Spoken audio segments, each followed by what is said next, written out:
If you're gonna see Wicked this weekend, keep your tickets.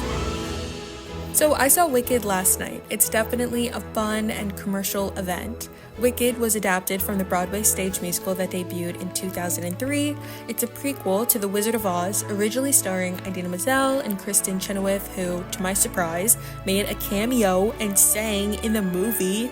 But a stage-to-musical adaptation is nothing new, just like the 1961 West Side Story, Rent, and even the infamous 2022 Dear Evan Hansen, which means that half of the battle, turning a stage musical into a movie, is already won, since the book, song, and lyrics have to be pretty amazing to invest in it getting it to the screen. So, almost 21 years later, and here we are. I definitely had my reservations about Wicked. I'm here at the AMC. Okay, my pre-Letterboxd rating is 4 stars out of 5. That's my guess for the movie. I should preface that I'm a huge musical film fan, and as much as I love Broadway, I've only seen 2 shows, Wicked not being one of them. The most I know about Wicked is whatever they were singing in Glee. Nonetheless, this is my midnight movie review of Wicked. My first impression. So Wicked is a 3.5 out of 5 stars at best. As mentioned, with half of the battle won, now you have to sell it visually. So you either end up with something amazing as Chicago, or something bland and disappointing like Dear Evan Hansen. Or you end up somewhere in the middle like Wicked. It's a general understanding to Broadway audiences that you need just a little bit of imagination when you're watching a show, but now as a movie with VFX and CGI, you can make all of those mystical things or even a simple costume change into easy reality. Now that's the one thing Wicked did really well. While the overall production design lacked, and I disagree with a lot of its color choices, it's definitely fantastical to see the transitions, Emerald City, a scarier and better working facade of the Oz, and of course, Elphaba and her broomstick. But I gotta be honest, I think that's about the only thing that was remarkable about the film. If we remove the story and music, both of which are already given to be good, the discourse on X is completely right. It's bleak and arguably ugly. The sets are beige, brown, or black. Glinda's room is a light pink, and that's nice up until you have her dancing around her room and now she sort of just blends into the wall. The blue uniforms are a nice pop, but it starts to frustrate me when obviously the main and supporting characters, Glinda, Fiyero, Nessa, Duck, whose name at first sounded like a swear word, and Elphaba, of all people, are wearing different clothes every day. And they're allowed to, while everyone else wears iterations of the same uniform. The sets are cool, but they're essentially empty. The acting is funny. I think Cynthia did the best she could with the dialogue she had, but they didn't change Jonathan Bailey enough to convince me that that's not Anthony Bridgerton cosplaying as Fiyero. Is this scene not just Anthony and Kate Sharma in another universe? For a second, there was also so much action in the latter half of the film that when the girls started singing again, I totally forgot that it was a musical. Again, the only reason why a perfectly fine stage musical should be brought to screen is simply for the visual elements, and unfortunately, in Wicked, they lacked. I want hot pink walls. I want a school as vibrant as the Yellow Brick Road.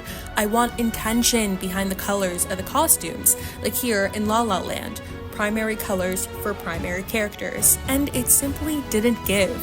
But I digress. Let's break it down into a few technicalities. The Lackluster Epidemic. We are in a crisis, y'all, and it is not the gaffer's fault.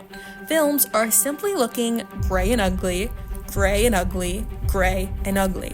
Whatever happened to cinema? And it's not Technicolor, Your Honor. Exhibit A, La La Land. Exhibit B, The Greatest Showman.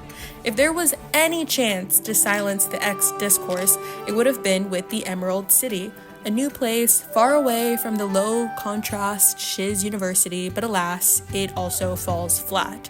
Other than the show on stage, Emerald City is green, and a dark blue-green. There is only one redeemable colored scene in Wicked, and it isn't the end of Popular. It's A Sentimental Man, the only song Oz sings. The direction of the scene, the prop master, the colors, it was how the entire film should have looked. And unfortunately, as much as I loved this scene, it cannot and will not make up for that absolute blinding lighting in Dancing Through Life. Which brings me to the directing. Jon M seemed like a plausible fit to direct Wicked. He did the early Justin Bieber videos, Step Up Revolution, G.I. Joe, so he has the music adventure genre experience, as well as a good eye for comedic timing with his work on Crazy Rich Asians. But I knew that this film would never be a 5 out of 5 because of his work on In the Heights. It faces the exact same criticism as Wicked. Good book, good songs, dull visuals.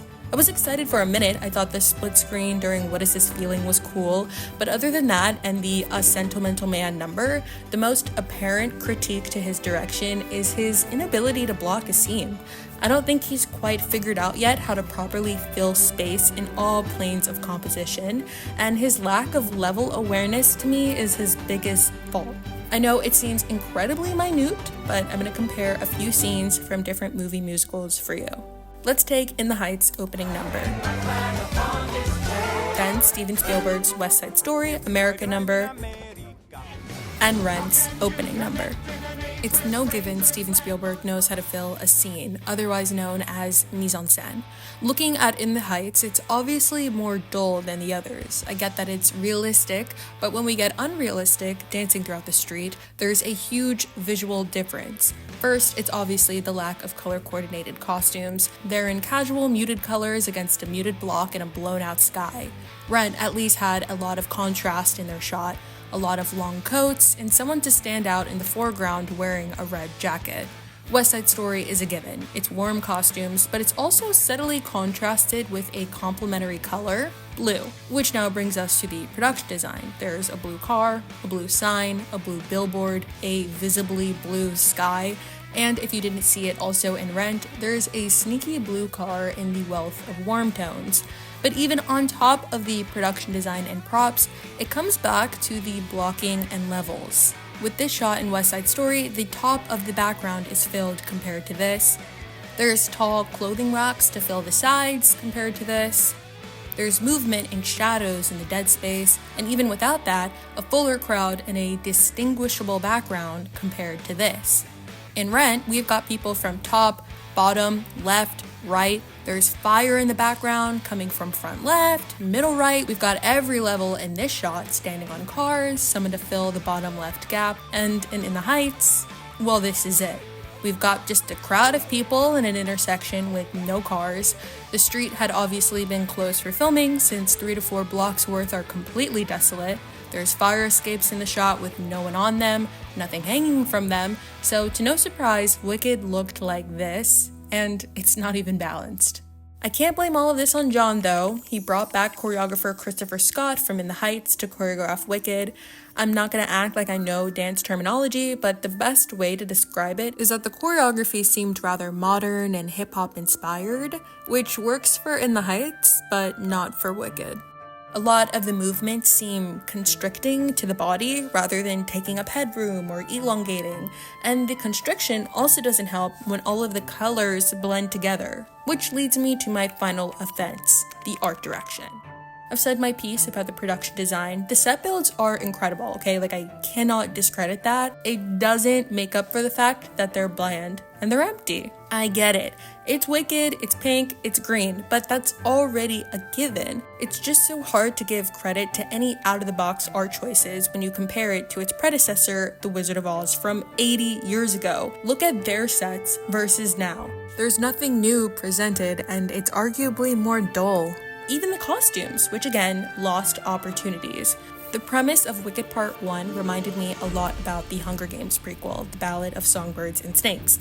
Choreo, the main character, can still abide by a school uniform. The constant reminder that Glinda is pink and Alphaba's green is visually exhausting. At least Elle Woods wore blue sometimes and a black graduation gown, because that's just how it works. There's bedtime, there's the dance, there's the whole latter third of the film in Emerald City where the girls can then be dressed different. To me, the whole point of the musical film genre is to take advantage of it being a musical film. It's completely made up, even more unrealistic than Star Wars. We might one day progress as a society where we are fighting in space, but no one will ever belt out in song consistently about their feelings while the whole world stops to let us dance. La La Land is a perfect modern example of this. No one considers for a second to get out and dance on an LA highway, so they take it up a notch. Dress everyone in every color of the rainbow, and dance all around a blue truck with red people inside. And for my final nail in the coffin, the writing. I don't mind the expository writing, and I laughed a lot watching the movie. It was a fun time, but the biggest fault was the same critique I had for The Wild Robot. The Wild Robot sold me so much emotionally about a familial bond by choice rather than blood, that emotion I was feeling got lost in the action at the end of the film and inevitably fell flat. It's also the same thing in George Clooney's Boys in the Boat. Instead of it being about the boys in the boat, it was mainly about one boy and his girlfriend. Wicked should have brought me back in at the end to remind us that, essentially, we're witnessing a best friend breakup. Yeah, sure, Elphaba's discovered this great deal of power and wants to right from wrongs, but we spent 2 hours building this incredible bond between two girls, practically Elphaba's first friend ever, for it to inevitably fall flat. And you can't just rely on the lyrics to sell that for you.